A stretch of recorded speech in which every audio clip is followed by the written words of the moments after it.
En 2016, je veux être riche avec Internet. Et ce Mac, c'est le premier objet que j'achète pour devenir riche réellement. Cet ordinateur va recevoir plus de 2000 € de réparation. Donc à un moment, j'en ai marre et puis moi, je veux faire comme les entrepreneurs, ils ont tous du Apple, donc j'en rachète un.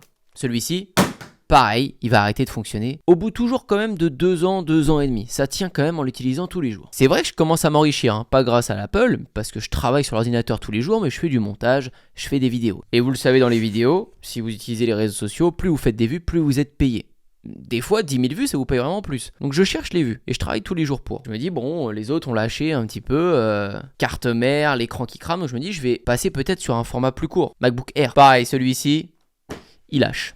Donc je continue de multiplier les achats d'ordinateurs, les plus grands, les dernières sorties, etc. Je teste tout ça.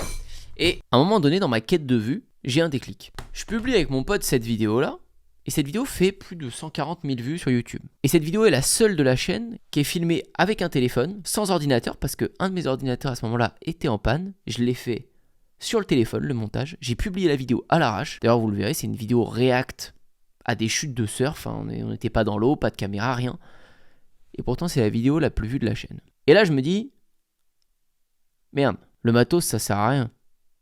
Ah bah oui, le matos, ça sert à rien. En fait, c'est le contenu, c'est la vidéo, c'est le sujet, c'est d'autres facteurs, pas le matos. Pourtant, on est tous pareils. Tu vois les prods de Squeezie, tu vois les prods même des youtubeurs qui ont un peu plus d'expérience, tu te dis, oh, je vais pas me mettre à être sur les réseaux, j'ai pas le niveau, ils ont tous un micro-cravate, un machin, un truc, je vais pas faire de vues, et du coup, vu qu'on sent qu'on n'a pas la bonne prod, on démarre pas. Alors que le problème n'est pas là. Vous pouvez devenir un énorme créateur juste en filmant avec votre téléphone et gagner votre vie. Moi, mon objectif, c'était de gagner ma vie, ce que je fais aujourd'hui, avec les réseaux sociaux. Ça là, c'est ordi.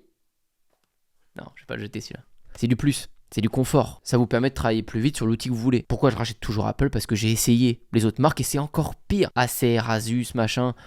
Ça surchauffait en 2 secondes, c'était un enfer. Donc pour ce que j'ai à faire, il n'y a pas mieux que ça pour moi. Mais en utilisant un truc tous les jours, quand vous le rincez, évidemment qu'en 1, 2, 3, 4 ans, le truc il est moins performant, il avance moins vite, il a quelques bugs. Donc soit vous faites le choix de les réparer, soit vous en rachetez. Et quand votre entreprise génère des sous, ça rentre dans vos frais d'entreprise. Et c'est le jeu. Pas besoin de grosse prod pour faire un gros truc sur Internet.